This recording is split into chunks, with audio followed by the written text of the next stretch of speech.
एक ऐसी किताब जिसने दुनिया भर में करोड़ों लोगों की पैसे को लेकर सोच ही बदल दी। जी हाँ, हम बात कर रहे हैं रिच डैड पुअर डैड की। 1997 में आने के बाद से इसकी 4 करोड़ से भी ज्यादा कॉपीज बिक चुकी हैं।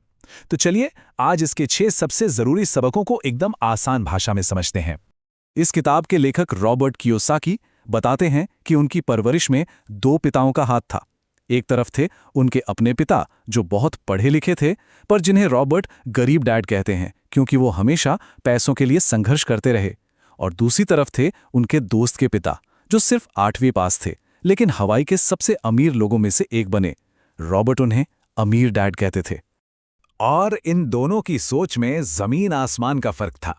एक पिता का मानना था कि पैसे का प्यार ही सारी बुराइयों की जड़ है, वहीं दूसरे पिता कहते थे नहीं, पैसे की कमी ही सारी बुराइयों की जड़ है। सोच का यही बुनियादी फर्क उनकी पूरी जिंदगी की कहानी लिख रहा था। जब भी कोई महंगी चीज सामने आती, गरीब डैड सीधे कह देते, मैं ये नहीं खरीद सकता। ये एक ऐसा जवाब है जो दिमाग को सोचने से रोक देता है, बात वहीं खत्म। पर अमीर डैड का सवाल होता था, मैं इसे कैसे खरीद सकता हूं? ये सवाल दिमाग को काम पर लगा देता है, नए रास्ते खोजने के लिए मजबूर कर देता है। एक सोच अंत थी तो दूसरी एक नई शुरुआत। तो अमीर डैड से मिला सबसे पहला और सबसे जरूरी सबक क्या था? वो था रैट रेस से बचने का सबक। यही वो एक लाइन है जो अमीर और बाकी लोगों के बीच का सबसे बड़ा फर्क बताती है। गरीब और मिडिल क्लास अपनी पूरी जिंदगी पैसे कमाने के लिए काम करते हैं, जबकि अमीर लोग ऐसा सिस्टम बनाते हैं जिससे पैसा उनके लिए काम करे। और ये रैट रेस है क्या? ये एक कभी ना खत्म होने वाला जाल है, एक ऐसा चक्र जिसमें ज्यादातर लोग फंसे रहते हैं।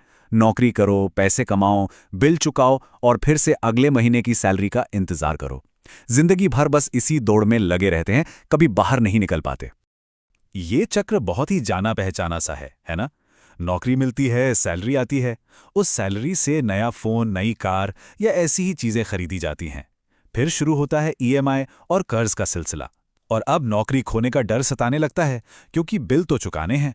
और बस ये चक्र चलता ही रहता है। चलिए अब आते हैं दूसरे सबक पर, जो असल में फाइनेंशियल एजुकेशन की एबीसी है। अमीर डैड कहते थे कि अमीर बनने के लिए बस एक ही नियम जानना काफी है। सोचिए, वो एक नियम क्या हो सकता है? और वो नियम है संपत्ति यानी एसेट और देनदारी यानी लाइबिलिटी के बीच का फर्क जानना और हमेशा हमेशा एसेट्स खरीदना। सुनने में कितना आसान लगता है ना, लेकिन कमाल की बात यह है कि ज्यादातर लोग इसी एक नियम को समझने में गलती कर देते हैं।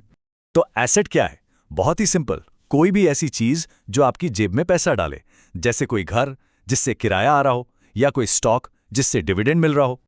और लाइबिलिटी ठीक इसका उल्टा, कोई भी ऐसी चीज जो आपकी जेब से पैसा निकाले। अमीर लोग अपनी पूरी जिंदगी एसेट्स जमा करने में लगाते हैं, जबकि गरीब और मिडिल क्लास अक्सर लाइबिलिटीज इकट्ठा करते रहते हैं और उन्हें लगता है कि वो एसेट्स खरीद रहे हैं। इस बात को एक छोटी सी कहानी से समझते हैं।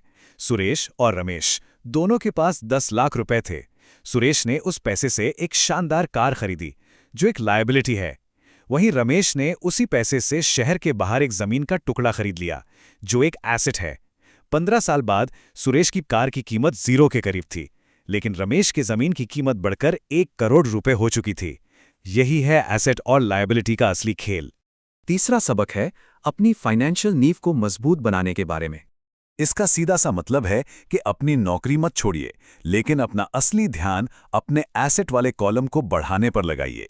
ऐसी चीजें बनाइए जो आपकी नौकरी के अलावा भी आपके लिए इनकम जनरेट करे। यहां पर खर्च करने के तरीके में एक बहुत बड़ा अंतर दिखाई देता है।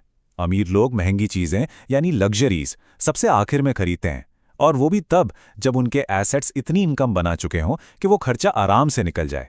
वहीं दूसरी तरफ गरीब और मिडिल क्लास अपनी मेहनत की कमाई से सबसे पहले लग्जरीज खरीदते हैं। तो फिर असली एसेट्स हैं क्या? कुछ उदाहरण देखें तो ऐसे बिजनेस जिनमें आपको खुद काम ना करना पड़े, स्टॉक्स, बॉन्ड्स, ऐसी रियल एस्टेट जिससे इनकम आती हो, और म्यूचुअल फंड्स। तो अब जब ये बुनियादी बातें साफ हो गई हैं, तो चलिए कुछ एडवांस्ड सबकों की तरफ बढ़ते हैं। आखिरी 3 सबक थोड़े गहरे हैं। टैक्स की ताकत को समझना, पैसे का आविष्कार करना और पैसे के लिए नहीं बल्कि सीखने के लिए काम करना। अमीर लोग कॉर्पोरेशंस का इस्तेमाल करके कानूनी तौर पर अपने टैक्स को कम करते हैं, जबकि एक सैलरीड इंसान की कमाई से सबसे पहले टैक्स कटता है। पांचवां सबक है कि अमीर लोग पैसा बनाते हैं, उसका आविष्कार करते हैं। मतलब उनकी फाइनेंशियल समझ इतनी अच्छी होती है कि वो ऐसे मौके बना लेते हैं या देख लेते हैं जो दूसरों को नजर ही नहीं आते। पैसे का आविष्कार करने का एक क्लासिक उदाहरण है किसी कंपनी के आईपीओ में आने से पहले ही उसके 1 लाख शेयर सिर्फ 25 सेंट प्रति शेयर के भाव पर खरीद लेना। इस तरह $25,000 का छोटा सा इन्वेस्टमेंट 1 साल के अंदर ही $1 मिलियन का बन गया। ये कोई जुआ नहीं था, ये सही जानकारी और फाइनेंशियल नॉलेज का नतीजा था। और आखिर में छठा सबक, करियर की शुरुआत में ऐसी नौकरी चुनें जहां सीखने को मिले, सिर्फ सैलरी को देखकर फैसला ना करें। उन स्किल्स पर फोकस करें जो लंबे समय में अमीर बनने में मदद करेंगी। लेखक यहां मैकडॉनल्ड्स का शानदार उदाहरण देते हैं। हो सकता है दुनिया में हजारों लोग मैकडॉनल्ड्स से बेहतर बर्गर बनाते हों, लेकिन फिर भी मैकडॉनल्ड्स इतना सफल क्यों है? क्योंकि उनके पास बर्गर बनाने की कला से भी बेहतर एक बिजनेस सिस्टम है। सिर्फ अपना काम अच्छे से करना काफी नहीं है, उस काम को बेचना और उसका सिस्टम बनाना उससे भी ज्यादा जरूरी है। तो इन सारे सबकों का निचोड़ क्या है? आखिर में सबसे बड़ी सीख क्या है? अंत में बस एक ही सवाल खुद से पूछना है, क्या किसी का पैसा उसके लिए काम कर रहा है या वो जिंदगी भर पैसे के लिए काम करता रहेगा? इन सबको पर सोचकर ही कोई भी अपनी फाइनेंशियल आज़ादी की तरफ पहला कदम बढ़ा सकता है। सुनने के लिए शुक्रिया।